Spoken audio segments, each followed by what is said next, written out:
السلام علیکم ورحمۃ اللہ وبرکاتہ۔ محترم بھائیوں، بزرگوں، دوستو، یہ ہمارا اصلاح معاشرہ کا 158واں سبق ہے۔ محترم بزرگوں، پچھلے اتوار کو میں نے ایک سوال کا جواب دیا تھا۔ آج کے اتوار کو بھی میں نے سوچا ہوں ایک اور سوال آیا ہوا ہے، میں چاہتا ہوں کہ سبق میں اس کا جواب دوں تفصیل کے ساتھ، تاکہ اس مسئلے کے تعلق سے اور بھی ہمارے جو اصلاح معاشرہ کے معزز اراکان ہیں، اگر کسی کے ذہن میں کوئی غلط فہمی ہو تو وہ دور ہو جائے۔ یہ سوال مہاراشٹرا کے ایک شہر پربھنی سے ایک صاحب نے کیا ہے۔ وہ کہنے لگے کہ مولانا صاحب، میں ایک کتاب پڑھتے بیٹھا ہوا تھا جس کا نام تھا سوانح، حضرت مولانا یونس صاحب رحمۃ اللہ علیہ۔ تو کسی صاحب نے آ کر مجھ سے یہ کہا کہ یہ کتاب مت پڑھو،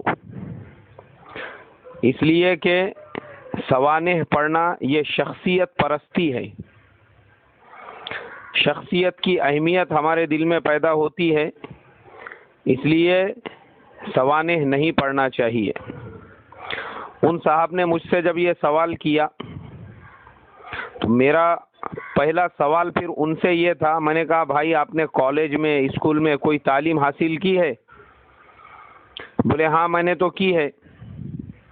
میں نے کہا وہاں پہ آپ نے شیواجی کی، امبیڈکر کی سوانح پڑھی تھی؟ بولے ہاں وہ تو میں نے پڑھا تھا۔ تو میں نے کہا اصل میں کیا ہو چکا ہے، ہم لوگوں نے دین کے معاملات میں اتنی زیادہ افراط اور تفریط کر دی ہے کہ ہم لوگوں کو شخصیت پرستی اور سوانح کا مطالعہ، ان دونوں کے درمیان کا فرق ہی معلوم نہیں ہے۔ اب مجھے بتاؤ، میں نے بولا اگر آپ نے شیواجی اور امبیڈکر کی سوانح اسکول میں پڑھی تھی تو کیا آپ ان دونوں کو اپنے لیے رول ماڈل سمجھتے ہو؟ بولے نہیں، میں نے تو وہ معلومات کے درجے میں پڑھا تھا، اب تو بھول بھی گیا ہوں۔ تو میں نے کہا ایسی ہی مثال ہے، آج ہمارے قوم کا ایک بہت بڑا طبقہ ایسا ہے جن کے دماغوں کے اوپر شیطان نے ایسے پردے ڈال دیا ہے کہ ان کو یہ بھی فہم نہیں ہے کہ سوانح پڑھنے اور شخصیت پرستی میں کتنا زیادہ فرق ہوتا ہے۔ ان کو یہ سمجھنا چاہیے کہ جب ہم جس معاشرے میں رہتے ہیں وہاں پہ شیواجی اور امبیڈکر کی سوانح پڑھ سکتے ہیں، تو ہمارے بڑے، ہمارے اکابرین، ہمارے بزرگوں کی سوانح پڑھنے میں کیا حرج ہے؟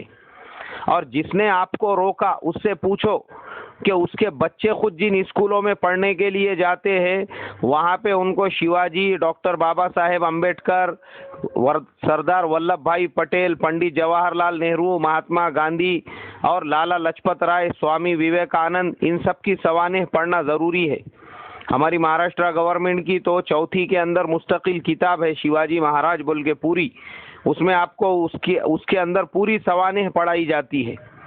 تو آپ اپنے بچوں کو شیواجی اور امبیڈکر کی سوانح پڑھانے کے لیے تیار ہے، لیکن کوئی مسلمان اگر اپنے اکابر، اپنے بزرگ، اپنے بڑے کی سوانح پڑھ رہا ہے تو آپ کو اشکال پیدا ہوتا ہے کہ نہیں، اس سے شخصیت پرستی پیدا ہوتی ہے۔ پہلے آپ شخصیت پرستی کے ڈیفینیشن کو سمجھو، اس کے بعد آپ جو ہے کسی کے اوپر کوئی آبجیکشن لو۔ ان کو اپنے بزرگوں، اپنے بڑے، اپنے اکابرین کے زندگی کے حالات اور ان کے مجاہدے اور ان کی جد و جہد اور ان کی کوششیں اور ان کی محنتیں اور کیسی کیسی قربانیاں انہوں نے دی ہے، وہ جب پتہ چلتی ہے تو ہمارے دلوں میں ان کی محبت اور ان کی عظمت پیدا ہوتی ہے۔ اور سوانح صرف حضرت مولانا یونس صاحب رحمۃ اللہ علیہ کی نہیں ہے، آپ اگر دیکھیں گے تو دنیا میں آپ کو تمام ہی بڑے بڑے بزرگان دین کی، اللہ والوں کی، اکابرین کی، یہاں تک کہ آپ کو جو ہے غیر مسلم جو لوگ ہیں ان کی بھی سوانح ملیں گی۔ یہ ہمارے اسلاف کا طرز عمل رہا کہ انہوں نے تمام انبیاء علیہم الصلاۃ والسلام کی سوانح لکھی، اللہ کے پیارے نبی صلی اللہ علیہ وسلم کی سیرت مبارکہ پر بے شمار کتابیں لکھی گئی. صحابہ کرام رضوان اللہ تعالی علیہم اجمعین کی مبارک زندگیوں پر بعض لوگوں نے باب بنا کر لکھے ہیں، ایک باب باندھ دیا اور اس کے تحت مختلف صحابہ کے واقعات، اور بعض لوگوں نے ایک ایک صحابی کے زندگی کے پورے حالات کو ایک ہی جگہ پر جمع کر دیا. تو اس طریقے سے ہمارے بزرگوں نے محنت کی. پھر بعد کے جو لوگ تھے تابعین، تبع تابعین، اور پھر اللہ والے بزرگان دین، تو یہ سلسلہ میرے محترم بزرگوں پچھلے زمانوں سے چلتا آ رہا ہے کہ لوگ اپنے سے جو پہلے لوگ تھے ان کی زندگیوں سے عبرت حاصل کیا کرتے تھے، اور انہوں نے جو مجاہدے کیے، انہوں نے جو قربانیاں دی، ان قربانیوں کو اپنے زندگیوں میں لانے کی فکر اور کوشش کیا کرتے تھے.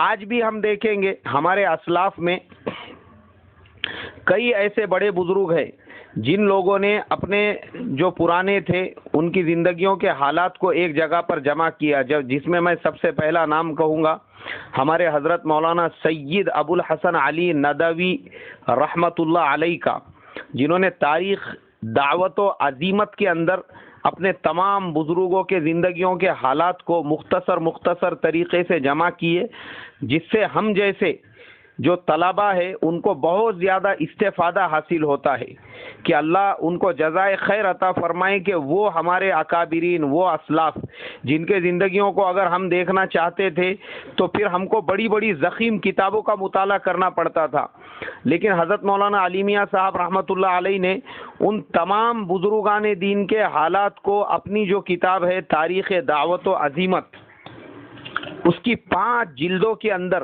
محفوظ کر لیا. ہم جیسے طلبہ کو سہولت ہو گئی کہ اب ضخیم کتابوں کو اٹھا کے دیکھنے کی ضرورت نہیں ہے، آپ تاریخ دعوت و عزیمت کی کسی بھی جلد کو لے لو، اس میں آپ کو حضرت سیدنا عبد القادر جیلانی رحمۃ اللہ علیہ کے بھی حالات مل جائیں گے، امام غزالی رحمۃ اللہ علیہ کے بھی حالات مل جائیں گے. تو اس طریقے سے میرے محترم بزرگوں ہمارے اسلاف کا طرز رہا. اور پھر حضرت مولانا علی میاں صاحب نے ہی حضرت مولانا الیاس صاحب رحمۃ اللہ علیہ کی بھی سوانح لکھی، جس کا نام انہوں نے لکھا حضرت مولانا الیاس صاحب اور ان کی دینی دعوت.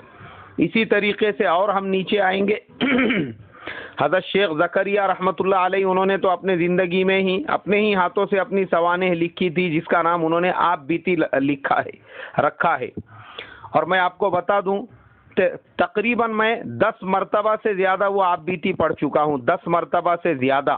میں زیادہ اس لیے کہہ رہا ہوں کہ میں اگر 20-25 مرتبہ کہوں تو شاید آپ لوگوں کو اس میں مبالغہ لگے گا، لیکن میں 10 مرتبہ پورے کانفیڈنس سے کہہ سکتا ہوں. اور اگر کوئی مجھے پوچھے تو میں اس کو حضرت شیخ کے دادا کے زمانے سے لے کے ان کے انتقال تک کے کیا حالات معلوم کرنا ہے وہ بالکل اچھی طرح سے بتا سکتا ہوں. ان کے دادا کا جو ہے کس طریقے سے تعلیم و تربیت ہوئی، ان کے والد کے نکاح کے وقت میں بڑے بڑے نوابزادیوں کے رشتے آئے مگر ان کے دادا نے سب کو ریجیکٹ کر دیا. حضرت شیخ کی بچپن میں تعلیم و تربیت کیسے ہوئی، کیسے حضرت نے جو ہے حفظ کے ساتھ والد صاحب نے کہا کہ تم ابھی عالمیت کی تعلیم مت شروع کرو، مگر پھر بھی چچا مولانا الیاس صاحب کے پاس فارسی کی تدریس شروع کر دی تھی. اسی طریقے سے کس طریقے سے پھر وہ اپنے طالب علمی کے زمانے کے اندر جو ہے حدیث کا علم حاصل کیا کرتے تھے، ایک ساتھی کے ساتھ ان کی دوستی تھی، وضو کرنے کے لیے کیسے جاتے تھے، کیسے آتے تھے، وہ بہت ڈیٹیل والی چیزیں ہیں ساری. پھر حضرت شیخ نے اپنے جوانی کے حالات لکھے، اپنے نکاح کے حالات لکھے، اپنے بیٹیوں کے نکاحوں کے حالات لکھے. ہندوستان پاکستان کی جو آپس میں پارٹیشن ہوا اور آزادی کے وقت کے جو حالات تھے، اس وقت کے پورے حالات ایسے حضرت نے پیش کیے ہوئے ہیں، ان کو پڑھنے سے ایسا لگتا ہے جیسے سارے حالات اپنے سامنے ہو رہے ہیں. کیسے حضرت جو ہے پڑاؤ ڈال کے نظام الدین میں جا کے بیٹھ گئے، پھر اس کے بعد وہاں سے کیسے واپس سہارنپور کو آئے تو سہارنپور کا نقشہ بدلا ہوا تھا، پورا کا پورا شہر کھنڈر میں تبدیل ہو چکا تھا. یہ سارے حالات ہم کو کب پڑھنے کے لیے ملیں گے؟ جب ہم ہمارے بزرگوں کی اکابرین کی سوانح پڑھیں گے. اور پھر ابھی جو ہمارے موجودہ اکابرین ہیں ان میں بھی بہت سے ایسے ہیں جنہوں نے اپنے استادوں کی، اپنے بزرگوں کی سوانح لکھی ہے. ان میں سے میں آپ کو ابھی حال کی ہی بات بتاتا ہوں. چند دنوں پہلے مجھے گجرات کا سفر کرنے کا موقع ملا تو جنید گجرات اور مفکر ملت حضرت اقدس مولانا عبداللہ صاحب کاپو دروی دامت برکاتہم و مد ظلہ العالی کی خدمت میں مجھ حقیر اور فقیر کو پہنچنے کا اور ان کی مجلس میں ان کے ملفوظات سے سعادت مندی حاصل کرنے کا بھی شرف حاصل ہوا۔ میں اپنے زندگی کا ایک بہت ہی بہترین اس وقت کو گنوں گا جو وقت میں نے ان کی صحبت میں گزارا۔ حضرت نے بنفس نفیس مجھے اپنی ایک کتاب رشد و ہدایت کے منار اپنے ہاتھوں سے دی، جس کے اندر حضرت کے اساتذہ کے حالات، حضرت کے جو متعلقین ہیں ان کے حالات کو حضرت نے قلم بند کیا۔ کیوں قلم بند کیا؟ میں اس کا روزانہ مطالعہ کرتے رہتا ہوں اور اپنے ان بزرگوں کے زندگیوں کے جو مجاہدے ہیں، جو انہوں نے اللہ کے دین کے علم کو حاصل کرنے کے لیے اور علم کے دوسروں تک پہنچانے کے لیے کوششیں کی ہے، تھوڑا سا حصہ اپنے زندگی میں لانے کی بھی فکر اور کوشش کرتا ہوں۔ کیوں حضرت نے وہ کتاب لکھی؟ اس لیے لکھی کہ بھائی لوگوں کو بھی پتہ ہونا چاہیے کہ کیسے کیسے علم کے منار اس دنیا کے اندر آئے اور انہوں نے کیسی کیسی خدمتیں انجام دی۔ تو میرے محترم بزرگوں، یہ ہمارے بزرگوں کا پہلے سے طرز عمل چلتا رہا ہے کہ وہ اپنے اسلاف کی سوانح لکھا کرتے تھے۔ ہمارے تمام ہی بڑے اسلاف کی سوانح آپ کو ملیں گی۔ آج کے زمانے میں اپنے اندر ایک حرارت باقی رکھنے کے لیے اپنے پچھلوں کی کہانیاں، پچھلوں کے قصے، پچھلوں کی زندگیوں کا مطالعہ بہت زیادہ ضروری ہے۔ میں تو یہ کہوں گا کہ ہم میں سے ہر آدمی نے اپنے بزرگوں کے حالات کو پڑھنا چاہیے، اس لیے کہ دنیا میں وہی قومیں زندہ رہتی ہے جو اپنے اسلاف کے حالات کو زندہ رکھتی ہے، اور وہ قومیں مردہ ہو جاتی ہے، مر جاتی ہے جن کا تعلق اپنے اسلاف سے نہیں ہوتا ہے۔ آج وہ ہمارے درمیان میں نہیں ہے، لیکن ان کی کتابیں، ان کے حالات زندگی ہمارے سامنے ہیں۔ ہم ان سے فیض حاصل کریں، اور ان کے حالات سے فیض حاصل کرنا بھی ویسا ہی ہے جیسے کسی فارسی شاعر نے کہا تھا کہ ایک زمانہ صحبت با اولیاء بہتر صد سالہ طاعت بیریا۔ یہ اللہ والوں کی صحبت کا ایک لمحہ بھی 1000 سال کی بغیر ریاکاری کی عبادت سے بہتر ہے۔ اس لیے سوانح یونس بھی اسی لائن کی ایک کتاب ہے جس کے اندر حضرت مولانا یونس صاحب رحمۃ اللہ علیہ، جنہوں نے کس طریقے سے یہ سرزمین مہاراشٹرا، جہاں کے آدھے سے زیادہ مسلمان بت پرستی اور بدعت و خرافات کا شکار ہو چکے تھے، کیسے گاؤں گاؤں میں، دیہات دیہات میں جا کر لوگوں میں دین کی محنتیں کی اور کیسی کیسی قربانیاں دی اور مجاہدے کیے، وہ ہم کو پڑھنے کے بعد پتہ چلتا ہے۔ اب شخصیت پرستی کسے کہیں گے؟ جو لوگ کہتے ہیں کہ شخصیت پرستی، میں آپ کو بتاتا ہوں شخصیت پرستی کا ڈیفینیشن۔ سوانح پڑھ کر اس سے عبرت حاصل کرنا الگ چیز ہے اور شخصیت پرستی الگ چیز ہے۔ شخصیت پرستی کے لیے صرف ایک جملہ آپ ذہن میں رکھو، اگر کوئی شخصیت جو ہمارے لیے بہت بڑی ہے، اگر ہم اللہ، اس کے رسول اور صحابہ پر اس کو ترجیح دے رہے ہیں تو یہ شخصیت پرستی ہے۔ آپ اس آدمی کے قول کو صحابہ کے قول سے بڑا ہوا، حضور کی حدیث سے بڑا ہوا، قرآن کی آیت سے بڑا ہوا اگر سمجھتے ہیں تو یہ آپ کی شخصیت پرستی ہے۔ اس کا مطلب یہ ہے کہ آپ کے نزدیک اس انسان کا مقام صحابہ سے بھی، انبیاء سے بھی اور اللہ سے بھی بڑا ہے، اس لیے آپ کے نزدیک اس کے قول کی اتنی اہمیت ہے۔ تو ہمیشہ یاد رکھیں کہ کوئی بھی انسان ہو، کوئی بھی شخصیت ہو، اگر ہم ان کی بات کو، ان کے زندگی کے حالات کو انبیاء کے زندگی کے حالات پر اور انبیاء کے اقوال پر اور صحابہ کے اقوال پر ترجیح دے رہے ہیں تو سمجھ جانا چاہیے کہ ہم شخصیت پرستی کی بیماری میں مبتلا ہے۔ اور اس کی میں آپ کو ایک دم کرنٹ مثال دیتا ہوں جس کا مجھے چند دنوں پہلے تجربہ ہوا۔ میں موٹر سائیکل کے اوپر سفر کر رہا تھا تو ہمارے مہاراشٹر کے علاقے میں مجھے جانے کا موقع ملا۔ ایک گاؤں میں میرے ایک پرانے پہچان والے ہیں جو اپنے آپ کو بہت بڑا زاہد سمجھتے ہیں، ان سے اچانک میں روڈ پہ ملاقات ہو گئی تو وہ گاڑی کے سامنے آ کے کھڑے ہو گئے اور انہوں نے میری گاڑی روک دی ہے۔ روکنے کے بعد انہوں نے مجھ سے پہلا جملہ یہی کہا، بولے شیخ یہ دنیا داری ہے، بولے موٹر سائیکل پہ سفر کرنا، موٹر سائیکل کو خریدنا، موٹر سائیکل کو اختیار کرنا یہ دنیا داری ہے۔ میں نے کہا حضرت یہ کیسے کیا دنیا داری ہے؟ اس لیے کہ یہ تو ایک سواری ہے جس سے میں اپنی ضرورت پورا کر رہا ہوں۔ بولے نہیں، ضرورت تو مہاراشٹر گورنمنٹ کے لال ڈبے میں بھی پوری ہو سکتی ہے، تو تم نے اس سے سفر کرنا چاہیے تھا، موٹر سائیکل پہ سفر کرنا یہ دنیا داری کی نشانی ہے۔ میں نے کہا حضرت حضور پاک صلی اللہ علیہ وسلم کے زمانے میں آپ صلی اللہ علیہ وسلم کے پاس مختلف قسم کی سواریاں تھی۔ بولے نہیں، شاید تم نے حضرت بہلول مجنون کے حالات نہیں پڑے ہوئے ہیں۔ حضرت بہلول مجنون کبھی بھی کوئی سواری کو نہیں اختیار کرتے تھے، انہوں نے 70 حج پیدل کیے، بولے بغداد سے بیت اللہ کا سفر کر کے۔ میں نے کہا حضرت یہ بہلول مجنون کوئی نبی تھے کیا؟ ارے بولے نبی، تم نے ان کے حالات نہیں پڑھے؟ ارے میں نے کہا حضرت آپ نے کلمہ محمد الرسول اللہ صلی اللہ علیہ وسلم کا پڑھا ہوا ہے یا بہلول مجنون کا پڑھا ہوا ہے؟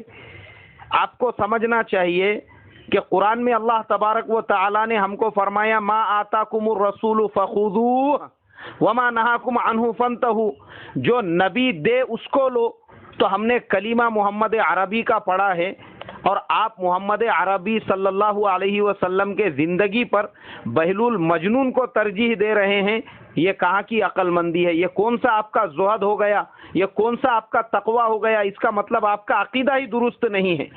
آپ کو سمجھنا چاہیے، حدیث ہم کو یہ بتاتی ہے کہ محمد عربی صلی اللہ علیہ وسلم کے پاس سواریوں میں اونٹ بھی تھا، اونٹنیاں بھی تھی۔ آپ کی اونٹنی کا تو قرآن میں نام ہے، جس کو قصوہ اللہ تبارک و تعالیٰ نے 10ویں پارے میں کہا ہے۔ خچر تھا جس کا نام دلدل تھا، گھوڑے تھے آپ کے پاس میں، گدھا تھا آپ کے پاس میں۔ اس زمانے کی جتنی سواریاں ہوتی ہے وہ سب حضور پاک صلی اللہ علیہ وسلم کے پاس موجود تھی۔ تو اس سے یہ معلوم ہوا کہ ہمارے زمانے کی بھی جتنی سواریاں ہیں، جیسے سائیکل ہے، موٹر سائیکل ہے، کار ہے، جیب ہے، ہم اس کو اپنی ضرورت کے لیے استعمال کر سکتے، کوئی حرج ہی نہیں ہے۔ یہ ہم کو نبی نے سکھایا، اور آپ نبی کی بات پہ بہلول مجنون کو ترجیح دے رہے ہیں۔ میں نے کہا اسے ہی شخصیت پرستی کہتے ہیں۔ تو میرے محترم بزرگوں، ہم میں بہت سے لوگ ہیں ایسے جو نبیوں کی، صحابہ کی باتوں کو، زندگیوں کو پسے پشت ڈال کر بزرگوں کو ان کے اوپر ترجیح دیتے ہیں، اسے کہتے ہیں شخصیت پرستی۔ اور ایک صاحب کے ساتھ میں مجھے کھانا کھانے کا موقع ملا، تو میں نے آرڈر دیا بھنے ہوئے گوشت کا۔ اب وہ جو ویٹر تھا وہ بھنا ہوا گوشت لے کر آیا، بیٹھے ہم لوگ۔ بیٹھنے کے بعد وہ صاحب نے کہا کہ نہیں، میں بھنا ہوا گوشت نہیں کھاتا ہوں۔ میں نے کہا کیوں بھائی، آپ کو کوئی بیماری ہے، پائلس وغیرہ ہے، الرجی ہے اس کی؟ بولے نہیں نہیں نہیں نہیں، میں نے پڑھا ہوں حضرت بایزید بستامی رحمۃ اللہ علیہ کے سامنے، بولے ایک مرتبہ دودھ کا کٹورا آیا تو انہوں نے پینے سے انکار کر دیا اور کہا اگر میں دنیا میں ہی اپنی لذتوں کو پورا کر لوں گا تو پھر جنت میں جا کے کیا پیوں گا، اس لیے بولے میں بھی سادہ سیدھا کھا کے گزر بسر کرتا ہوں، میں کبھی بھی نہیں کھاتا بولے یہ۔ میں نے کہا آپ کا یہ عمل خلاف سنت ہے۔ شمائل ترمذی اٹھا کر دیکھو، حضرت ام سلمہ رضی اللہ تعالی عنہ فرماتی ہے کہ اللہ کے پیارے نبی صلی اللہ علیہ وسلم کو بھونا ہوا گوشت سب سے زیادہ پسند تھا، اور جب بھونا ہوا گوشت آپ کی خدمت میں پیش کیا، آپ نے اس کو تناول فرمایا اور بغیر وضو کیے کہ آپ نے نماز پڑھ لی۔ آپ کو سمجھنا چاہیے، حدیث میں تو یہ ہے، اور ایک حدیث نہیں ہے، آپ اگر حدیث کی کتابوں کو اٹھا کر دیکھیں گے آپ کو سینکڑوں واقعات ملیں گے جس سے ثابت ہوتا ہے اللہ کے پیارے نبی صلی اللہ علیہ وسلم نے بھی بھنا ہوا گوشت تناول فرمایا ہے۔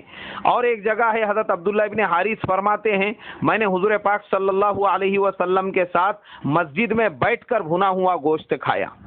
اب میں نے کہا کہ نبی بھنا ہوا گوشت کھا رہے ہیں اور آپ بولتے ہیں کہ میں نہیں کھاؤں گا اور میں یہ نہیں کروں گا اور میں جو ہے اس کو دنیا داری سمجھتا ہوں، مطلب تم اپنے آپ کو تقوی میں نبی سے بھی اونچے مقام والا سمجھتے ہو۔